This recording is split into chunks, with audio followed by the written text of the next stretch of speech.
क्या भारतीय जनता पार्टी माफी मांगेगी? क्या नीच गोदी मीडिया माफी मांगेगा?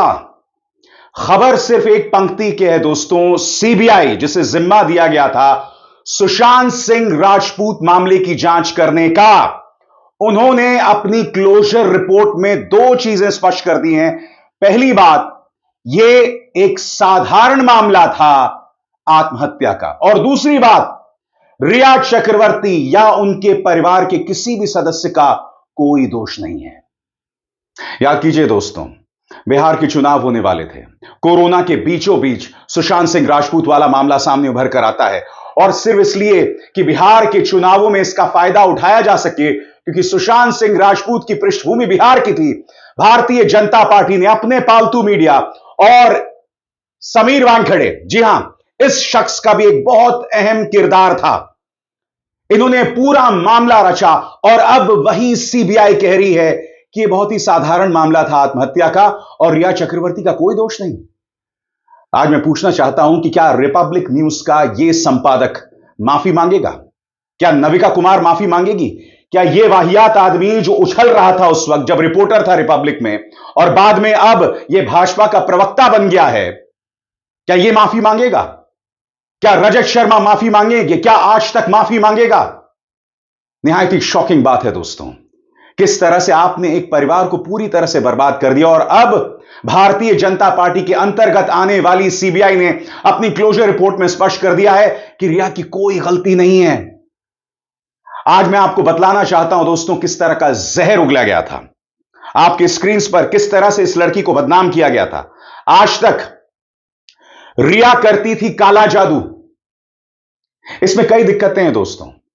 आप एक लड़की के चरित्र को बर्बाद कर रहे हैं। दूसरी बात, आप अंधभक्ति को बढ़ावा दे रहे हैं अपने न्यूज चैनल पर।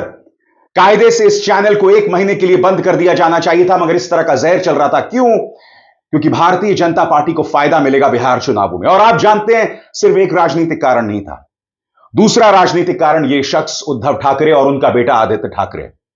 महाराष्ट्र में सरकार चल रही थी, इनकी कोशिश थी कि उद्धव ठाकरे को बदनाम किया जाए और उनके बेटे को जेल में डाला जाए। उसकी मैं चर्चा करूंगा कुछ देर बाद। मगर यह देखिए, सुशांत का रिया पर काला जादू, रिया का तंत्र मंत्र और तिजोरी, और फिर यह वाहियात अर्नब गोस्वामी, द डिबेट, रियाज पीआर मशीनरी फेल्स मिजरेबली।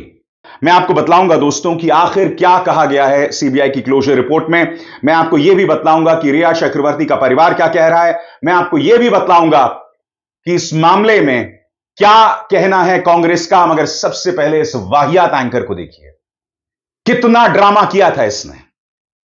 अपने स्टूडियो में बैठ के ड्रग्स दो चिल्ला रहा था। ये देखिए, ड्रग दो,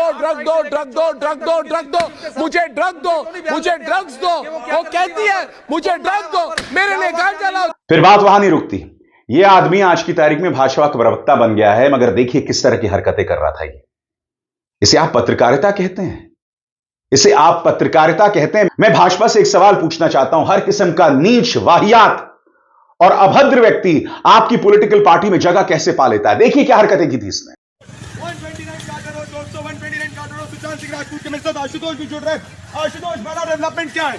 बड़ा डेवलपमेंट आशुतोष ये है कि 302 का केस दर्ज होगा, मतलब मर्डर का केस दर्ज होगा। आशुतोष, अगर मर्डर का केस दर्ज होगा तो रिया गैंग जो है उसके खिलाफ भी मर्डर को एबेट करने का केस दर्ज होगा। मतलब जो सुसाइड कह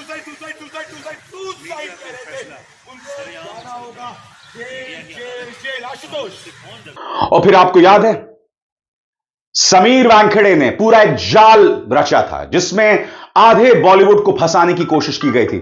याद कीजिएगा किस तरह से दीपिका पादुकोण, रकुल प्रीत सिंह, श्रद्धा कपूर, सबको पूछने के लिए बुलाया गया था, पूछताछ के लिए बुलाया गया था, उन्हें बदनाम किया गया था। दीपिका पादुकोण के बारे में न्यूज चैनल्स ने न जाने क्या क्या कचरा चलाया था, और इस सब के पीछे यह सारी जानकारी एक शख्स मुहैया करा रहा था, समीर वानखेड़े। उस वक्त यह न्यूज चैनल्स का सिंघम बना हुआ था दोस्तों। और मैं आपको बतलाता हूं, दीपिका पादुकोण पूछताछ के लिए जा रही थी तो क्या ड्रामा हो रहा था। देख, मैं फिर पूछना चाहता हूं कि क्या ये लोग माफी मांगेंगे? क्या अर्नब गोस्वामी, नविका कुमार, रजत शर्मा, आज तक न्यूज चैनल, ये तमाम न्यूज चैनल्स माफी मांगेंगे या नहीं मांगेंगे? तुमने एक परिवार को लगभग बर्बाद कर दिया था।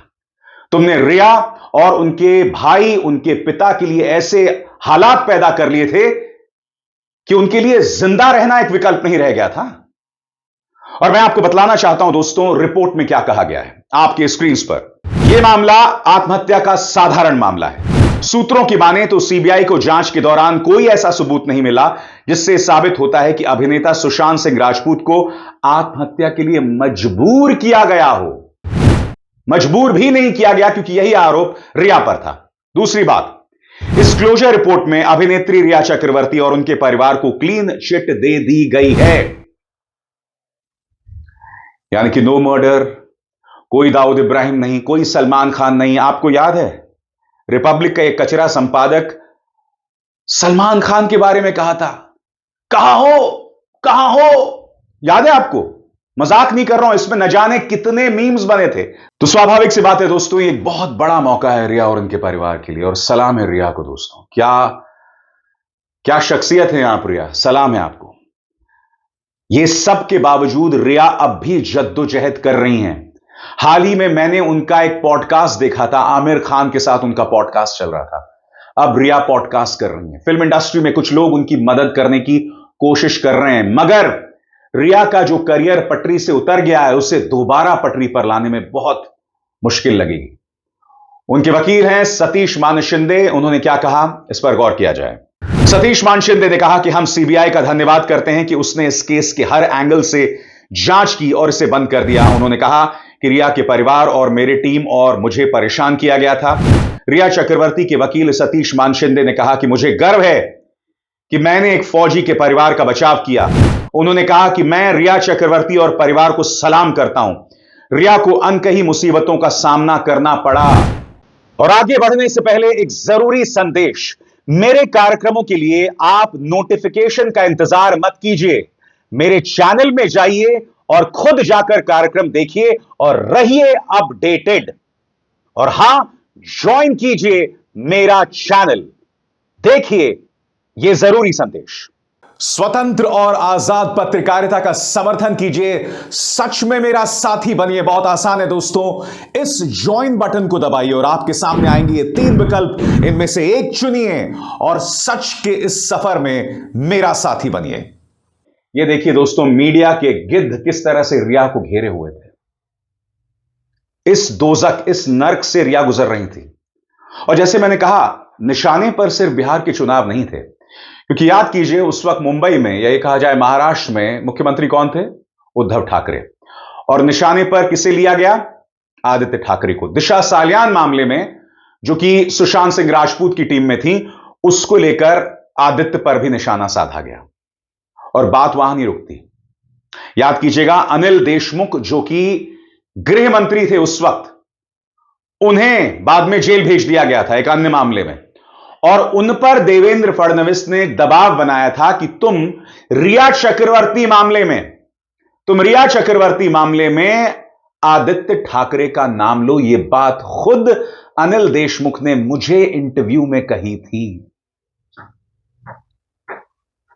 क्या पॉलिटिकल पार्टी है भाई ये, क्या गजब की घटिया सोच है ये, क्या सोच है ये। अपनी राजनीति के लिए तुम इस देश में हिंदू मुस्लिम करते हो, अपनी राजनीति के लिए तुम झूठ के लिए अपने विपक्ष के नेताओं के खिलाफ प्रोपेगेंडा चलाते हो, अपनी घटिया और नीच राजनीति के लिए तुम जो है पूरे परिवार यानी रिया चक्रवर्ती को बर्बाद करने में तुल गए थे। क्यों? क्योंकि तुम्हें बिहार में जीत चाहिए थी। क्यों? क्योंकि तुम महाराष्ट्र में अराजकता मचाना चाहते थे। और ये गोदी मीडिया देखिए किस तरह का जहर चलाया था इन लोगों ने, काला जादू और न जाने क्या क्या। मुझे याद आता है दोस्तों रफी साहब का वो गाना, यूं तो हमने लाख नीच देखे हैं, तुम सा नहीं देखा। क्षमा चाहूंगा रफी साहब, आपके इस खूबसूरत रूमानी गाने को मैं यहां इस्तेमाल कर रहा हूं, मगर अभी जब मैं कार्यक्रम रिकॉर्ड कर रहा हूं तो अचानक ये गाना याद आ गया। मैंने बहुत ही सुरीले अंदाज में इन लोगों का पोल खोल कर दिया है।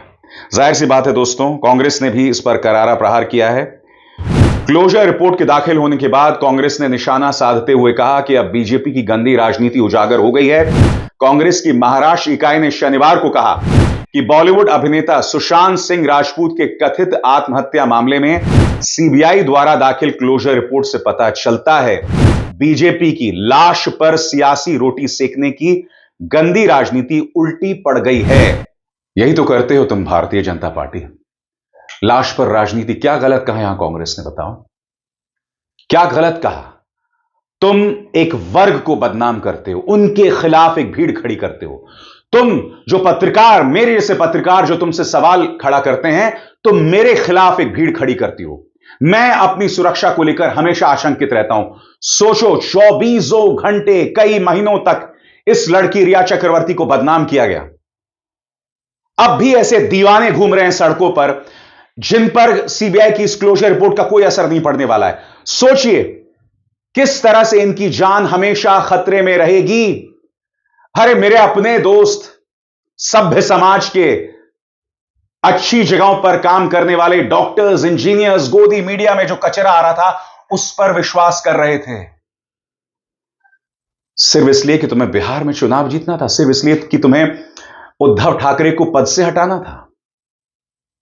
दिस इज सो शॉकिंग दोस्तों। इस घटनाक्रम ने, सीबीआई की डिस्क्लोजर रिपोर्ट ने एक्सपोज किया है भाजपा को, गोदी मीडिया को, और सबसे बड़ी बात, इस वाहियात आदमी को प्रवक्ता रखना जो यहां पर उछल रहा है बंदर की तरह। इससे पता चलता है कि पूरा खेल क्या था। इससे पता चलता है कि चैनल में रहकर यह आदमी जो कर रहा था, इसमें सिर्फ और सिर्फ भारतीय जनता पार्टी का प्रोपेगेंडा आगे बढ़ाना था और इसके अलावा कुछ नहीं। खुद को टटोलिए दोस्तों। सवाल सिर्फ इस गोदी मीडिया या भाजपा से नहीं है, आप खुद को टटोलिए। आप जो आए दिन इस जहर पर विश्वास करते हो, आपको अंदाजा नहीं है आप क्या बनते जा रहे हो, जो मैं आपसे बार बार कहता हूं। क्योंकि इस झूठ पर विश्वास करके, ऐसे कार्यक्रमों को देखकर, उन्हें टीआरपी देकर आपने कहीं ना कहीं खुद को एक्सपोज किया है। कानून के चलन के हिसाब से आपको चलना चाहिए। और सबसे बड़ी बात, इस आदमी को देखिए, समीर वानखेड़े। इस आदमी ने रिया चक्रवर्ती की जिंदगी लगभग बर्बाद कर दी। उसके बाद यही कोशिश शाहरुख खान के बेटे आर्यन खान के साथ कर रहा था, जब एक झूठे मामले में उन्हें फंसा दिया गया। आर्यन भी बरी हो गए, मगर आर्यन इसलिए बरी हुए क्योंकि वो शाहरुख खान के बेटे थे। अगर आर्यन एक आम इंसान होता, एक आम मुसलमान होता, तो मैं दावे के साथ कह रहा हूं वो अब भी जेल में होता। आप समझ रहे हैं समाज कहां जा रहा है, कि सत्ता में बैठी एक पॉलिटिकल पार्टी किस तरह से मीडिया, नारकोटिक्स कंट्रोल ब्यूरो अपनी एजेंसी के अंदर लोगों का इस्तेमाल करती है जो वसूली में लगे हुए हैं। यह सब चल रहा है दोस्तों इस देश में। बताइए, आज जो मैंने तमाम बातें बताई, इसमें क्या गलत था? शर्म तुमको आती नहीं मगर बीजेपी, और शर्म तुमको आती नहीं नीच और घटिया मीडिया। अविसार शर्मा को दीजिए इजाजत। नमस्कार।